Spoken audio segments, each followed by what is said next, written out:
Okay, Mr. Espicio, will you please lead us in a prayer?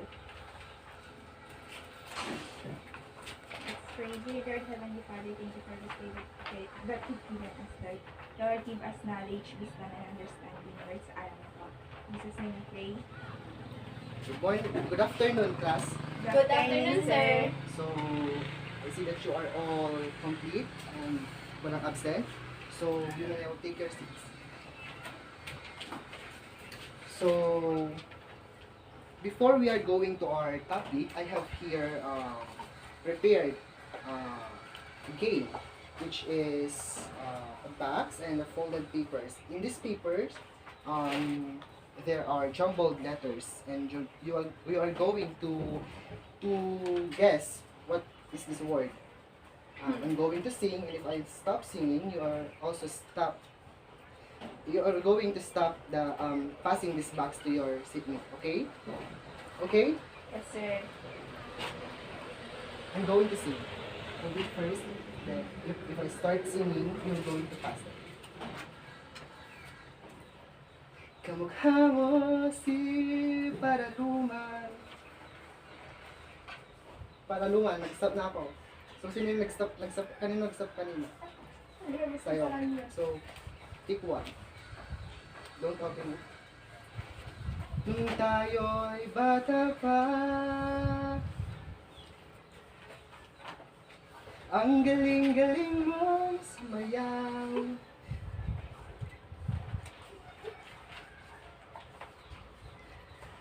Napabugi man o cha-cha, ngunit ang paborito.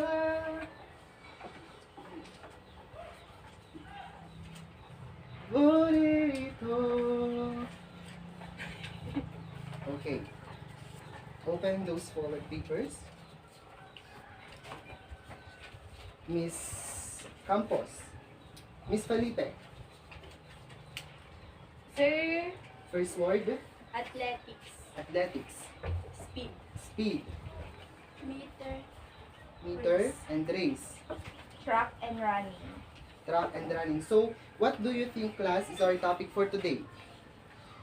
Sir, it's about athletics. So, athletics. So, what do you have knowledge about athletics, Mr. Spisho? It's all about running, throwing, and jumping. Okay, very good. But for today's discussion, we are just we will be focusing on running because it has a lot of categories. Okay. Athletics refers to track and field events that involve running and rolling jumping.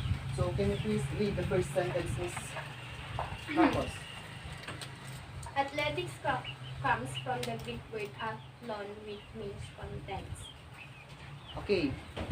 Athletics comes from the Greek word atlos. Atlos, it is atlos. It means contest. In other language, it is referred to be light athletics. And if we have light athletics, we also have heavy athletics. Under heavy athletics is the weightlifting and wrestling. But today we will just on light athletics. Okay. Next, please read. It is more of a direct manifestation of the ability of motor features or alges forces. So, sir, what is Citrus, Alchus, and Forchus? So, Citrus, Alchus, and Forchus is the distinctive motto chose around 19th century, and it became an official motto of Olympics. It means faster, higher, and stronger. Citrus, Alchus, Forchus, faster, higher, and stronger. Next, please read.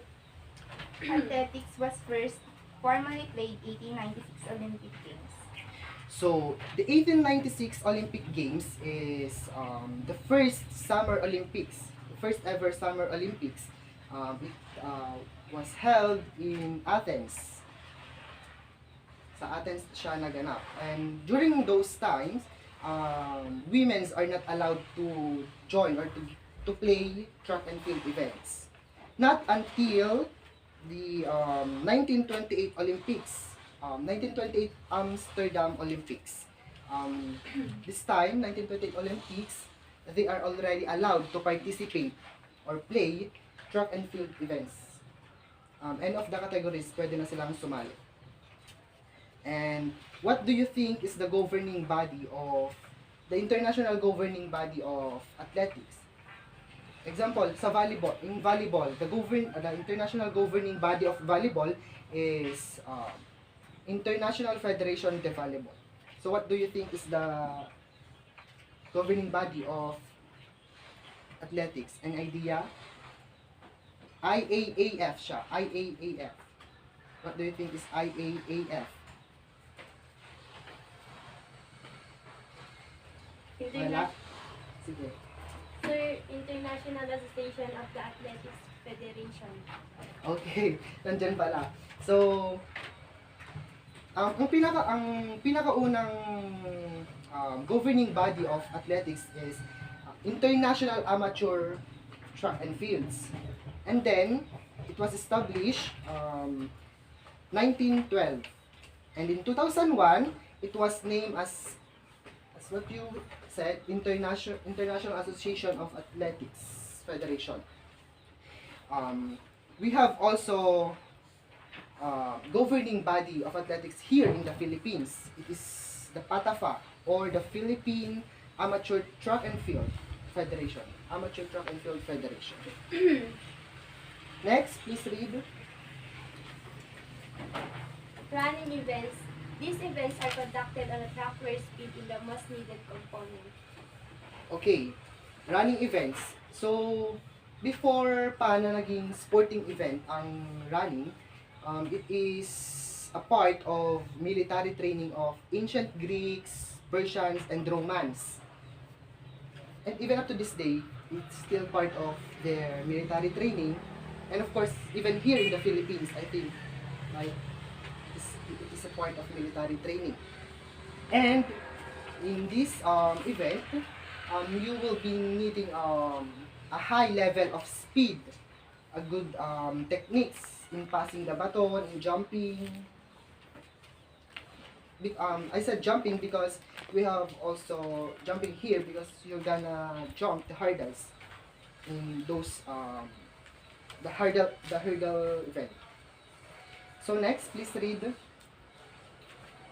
Spirit in sprints. sprint in the shortest event in terms of times, and it has the capital race 100 meter, 200 meter, and up to 100 meter. Okay.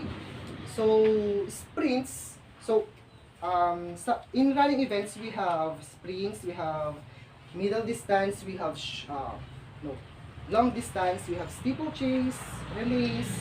Those are the categories of running events. In those categories, sprints is the shortest when it comes in time. So under sprints, we have the 100-meter run.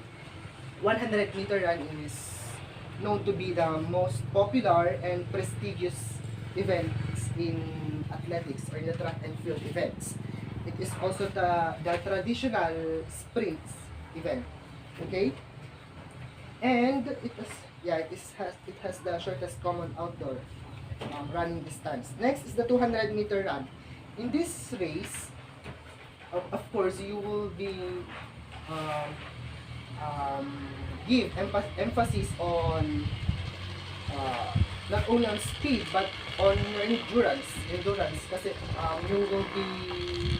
you should be consistent in having those speed mula sa simula hanggang sa matapos mo kailangan you have the consistency. Okay, next. We have 400-meter run. 400-meter run is those runners in 400-meter run are also referred as quarter miler. They are quarter miler. And 400-meter run is the one lap around the track. The whole track. Next, please read. Middle distance races, it is the events that are longer than sprints, and these are the three common distances. Races, first is 800-meter run, next 1,500-meter run. Okay, I forgot to include all the 60-meter run in sprints. 60-meter run is played indoor. Those 100, 200, and 400-meter run are played outdoor. So, middle distance races, first is the 800-meter run. 800-meter run, if 400 is 1 lap, basically 800 is 2 laps around the 400 track. And it is the shortest middle distance events. Okay? Next is the 1.5-meter run or the mile run, also known as the metric mile. And in 1.5, it has, so if 400 is 1 lap and 800 is 2 laps, what do you think, how many laps do you think is 1.5? Any guess? 3. 3. Yes, 3 and 3/4, 3 and 3/4, di ba? Kasi 4, 8, 12.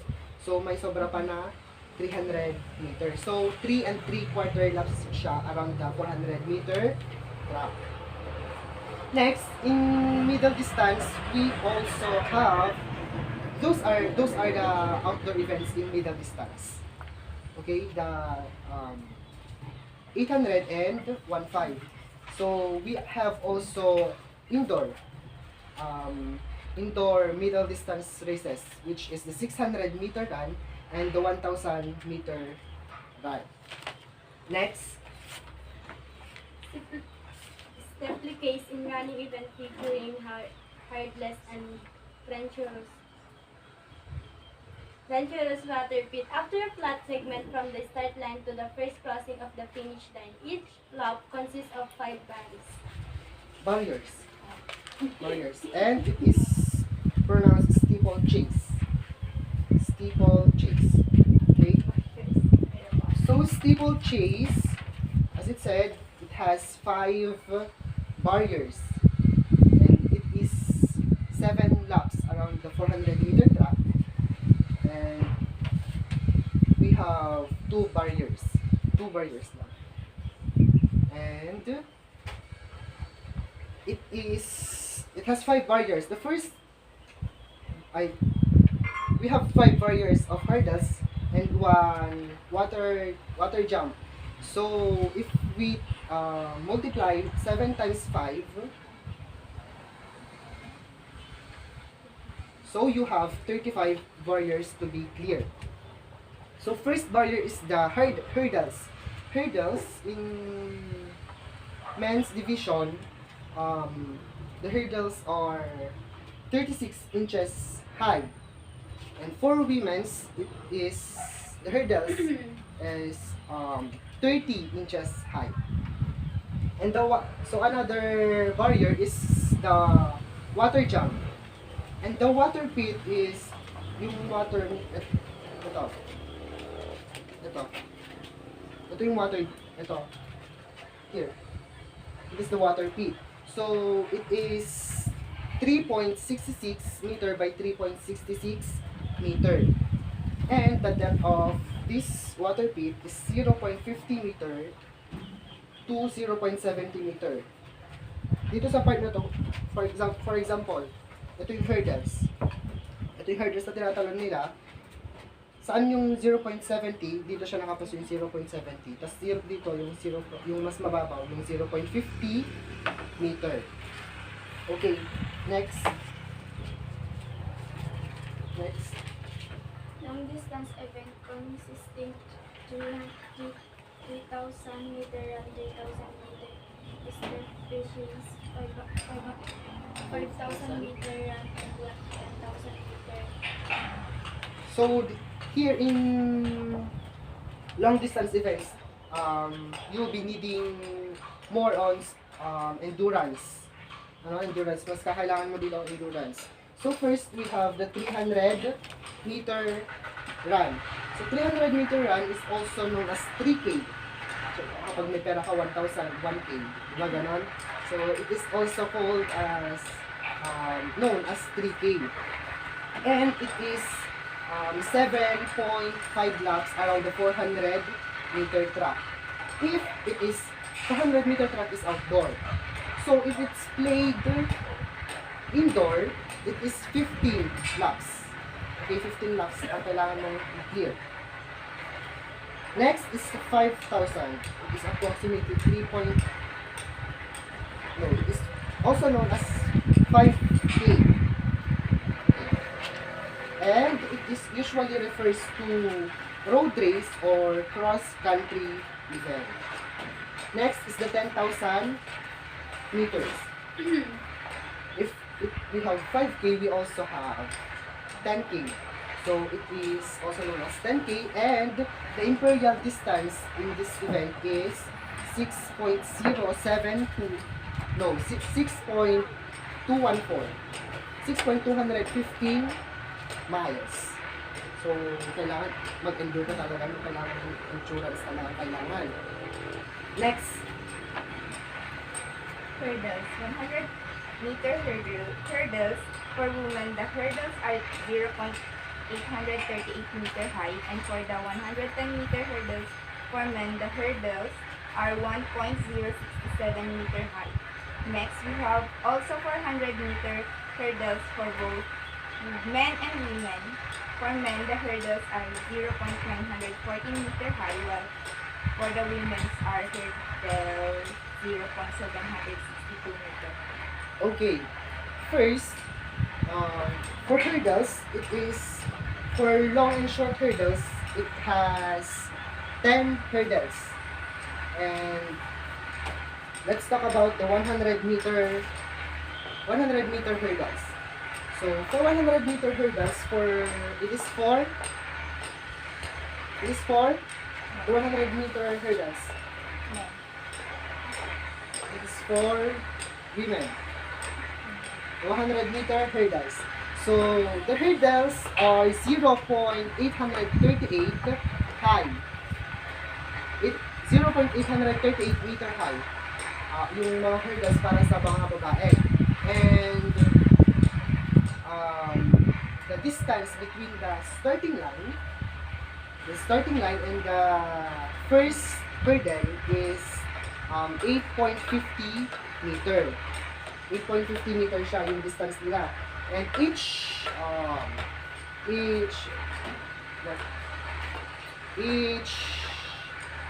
hurdles, it has a distance of 13 meter yung start line sa first hurdle. And each hurdles has a distance of 8.50 meter. So we have 10 hurdles, and the last hurdle and finish line, it has a distance of 10.50 meter. Is it clear? Am I making myself clear? Okay, next is for 110 meter hurdles. It is for men. Hurdles are 1.067 meter high, and the distance between the starting line and the first hurdle is 13.72 meter, and each hurdles has a distance of 9.14 yung distance nila, bawat hurdles. And the last hurdle and the finish line, it has a distance of 14.02 meter. Okay, any question about that? No?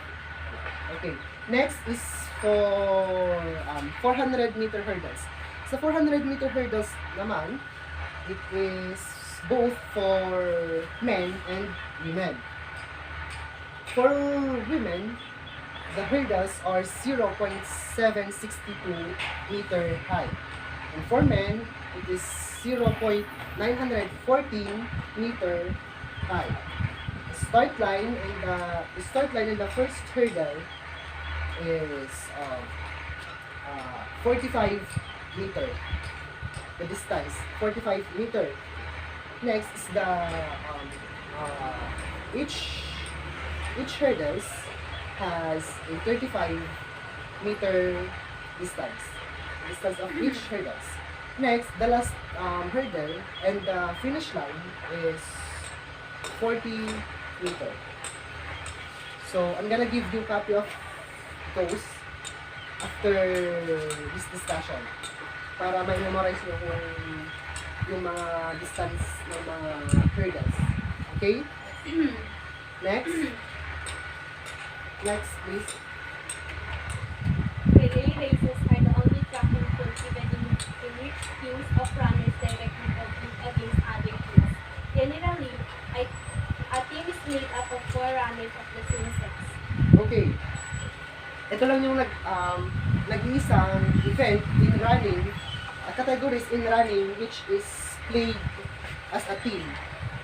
It is made up or composed of 4 runners of the same sex. Pero I think may mga mixed relay na din. May mixed relay na made up of 2 women and 2 men. So, first, we have 4 by 100 meter relay. So 4 by 100 meter relay, it is, each runner will be completing 100 meter. So all in all, they will be completing 1 lap or 400 meter. Yung buong track, they will gonna run those the whole track. Okay, next is the 4 by 200. If in 4 by 100, they will gonna run each runner 100 meter. In this relay, they will also run 200 each runner, and they will be completing ilang laps? How many laps do you think? If each runners has 200 meter run to be completed.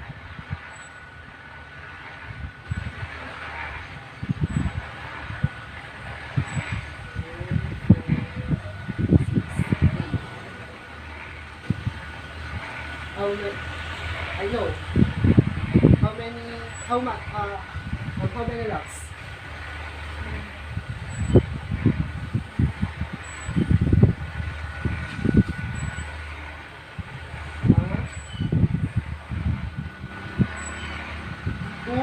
Laps. But ang 1 lap is 400. 400. So each runner has 200 meters. So 2 for 1 lap, 2 for 2 laps. So next is 4 by 400. So mas parang mas malayo na yung tatakbuhin nila. Tatakbo sila ng isang lap. Each player needed to complete 1 lap.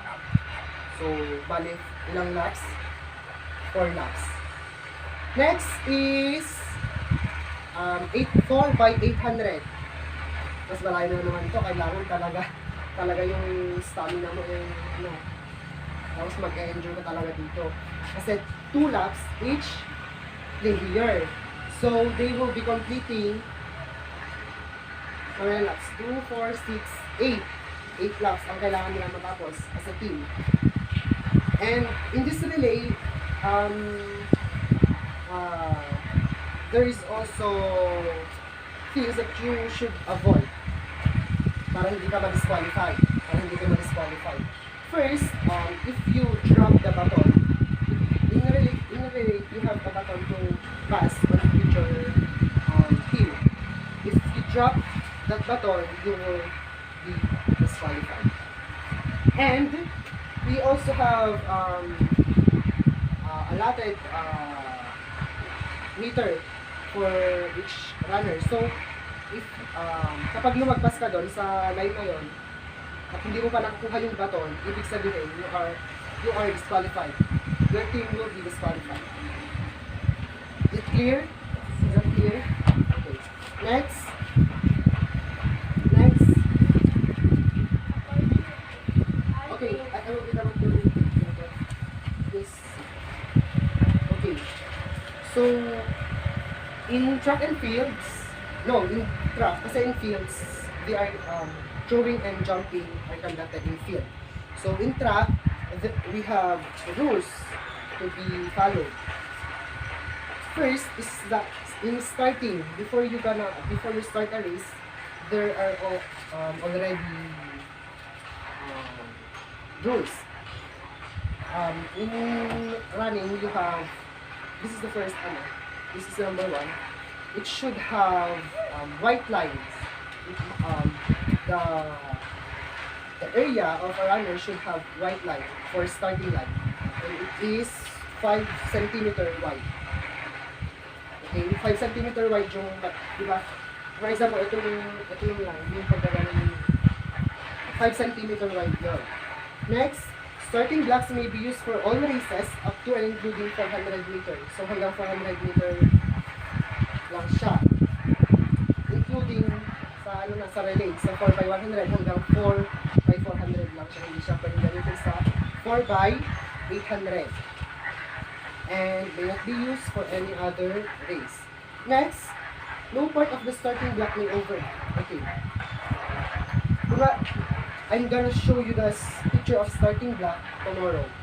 Okay, the starting block is a device siya. So, that starting block should not overlap the starting line and extend into another lane. So, dapat yung what do you call that? Yung starting blocks mo, nasa lane mo lang siya. Yung starting blocks, kapag nag-ready ka, andito yung starting block. Parang maitutulak ka yung kapag nag-ready ka. Okay, next is, all races must be started by the report of the starter gun.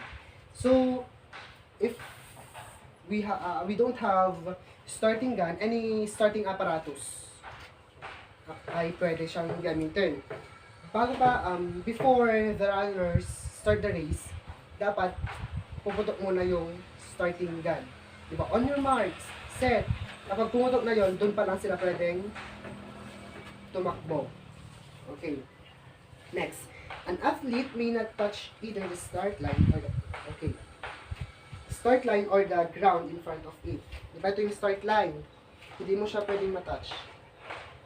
Hindi mo siya pwedeng lagpasan. Hindi pwedeng mga ganun. Next, the commands of the starter shall be in races up to and including 400 meters. On your marks and set, when all athletes are set. Okay, yun na nga, sinabi ko kanina. Tsaka lang puputok yung gun kapag the runners are all set. Any athletes commit a false start, be wild. Okay, ano nga ba yung mga dapat mong iwasan para for you to what are those things you need to avoid para hindi ka matawagan ng false start. So first, if you do earlier than the recallers or yung magsasabi ng on your marks, kunwari, wala pa siyang diba on your marks, sasabi na on your marks ka na. Tapos kapag wala pang sinasabing set pero nakaset ka na, you will be called false start. Matatawagan ka ng false start. And also, kapag mas nauna ka, okay, nauna ka, marunong nahuli ka, matatawagan ka ng false start. So, kailangan, after nung pagkasabi niya, gagawin mo na. So, example, on your marks ka na. Hindi pa sila nagsabi ng set. Hindi pa sila nagsabi ng set, nagawa mo na. Or, no, na-late, di ba na-late? So, kapag, kunwari, sinabi na nilang set, hindi mo pa nagawa, hindi ka pa nakaset, matatawagan ka ng false start. And also, kapag when they said, on your marks and you make noise or any disturb, makaka-disturb sa mga kasama ng runners, tatawagan ka ng false start. So, kailangan nakafocus ka na kapag on your marks, focus. Kapag sinabi naman ng set, hindi ka na tatawagan ng false start kapag may ginawa kang noise. You are disqualified. So, kapag nakaset na, tapos parang ginulong pa yung isang runner, ibig sabihin, disqualified ka. Next is running the race. So, habang nasa race kayo, habang you're in a race, may mga dapat kayong tandaan para hindi kayo mag-disqualify. So first, you should keep within the allocated lane. So kunwari lane 2 ka, so sa lane 2 ka lang hanggang sa matapos yung lane mo. From the start until the finish of the race, dapat nasa lane 2 ka lang. Hindi mo pwede na magbasta another lane. Next, an athlete will be given disqualification if, okay, dito habang nasa race na kayo, ang athlete ay madi-disqualify if during the race he leaves the track. Parang umalis sa track. Any reasons, anong rason mo kapag you leave the track during the race, you are disqualified. Next, sabi ko kanina, if you obstruct or block the other athlete, kunwari nasa lane 2 ka, hinarangan mo yung progress ng pag-run niya, ibig sabihin you are disqualified. Kasi makikita naman nila yon, diba? May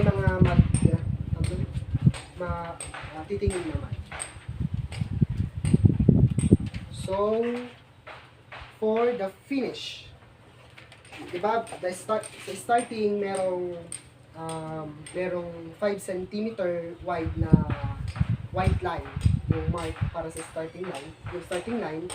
We have also the finish line. Sa finish line may din siya, may white line din siya na mark, 5 cm wide din siya. Next is the finishing position. So kunwari any of the tarsal pwede mong gamitin. So kunwari ito yung paa ng ng kalaban mo. Tapos ikaw yung ulo mo nakaganon na. Ibig sabihin, ikaw yung mananalo, ikaw yung mas nauna. Ikaw yung nanalo. So any of head, neck, feet, mga ganon, legs or hands. So kapag ginanon mo, nauna ka. Tapos yung paa niya naulit, mas nauna siya. Okay? So, any question? Answer. How about you? Walang tanong? So, what have you learned in our topic for today? What have you learned? Miss Cecily.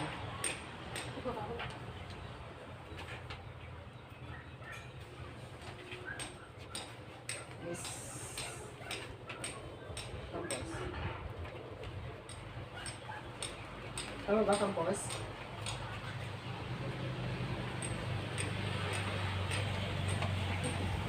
Louder, please. Miss Resmicio. What have you learned Running. about running? What is in running? Rules. The rules. You have learned about the rules. What about you, Miss Felipe? Okay. So, sa likod ng binigay kong handouts, we will be having a quiz. Okay? Okay. Prepare for number 1. So number 1, Number 1, it is referred to track. It is also known as track and field events. Okay. Recitation na lang. Okay. It is also known as the track and field events. What is it?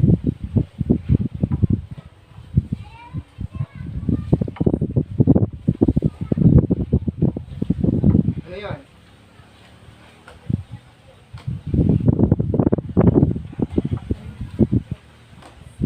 Hurdles. It is under. No. Hurdles are under in this event. So, what is this? Track and field. It is also called as track and field.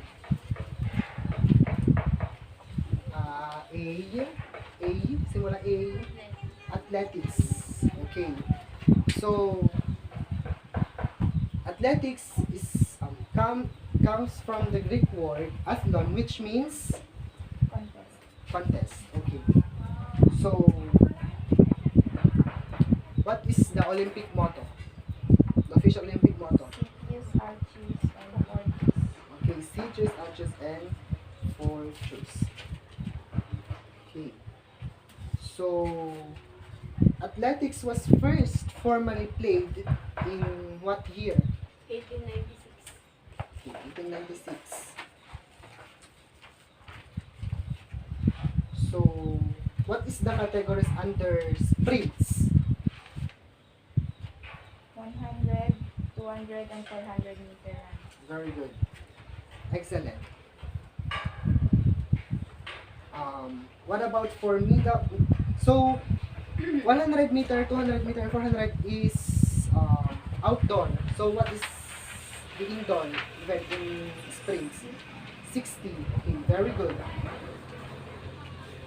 Next. How many laps is in 800 meter? 2, yes. Excellent. 2. So, what do you call to the tube that the relay race runners are passing? Baton. Baton. Okay, very good, Miss Respicia.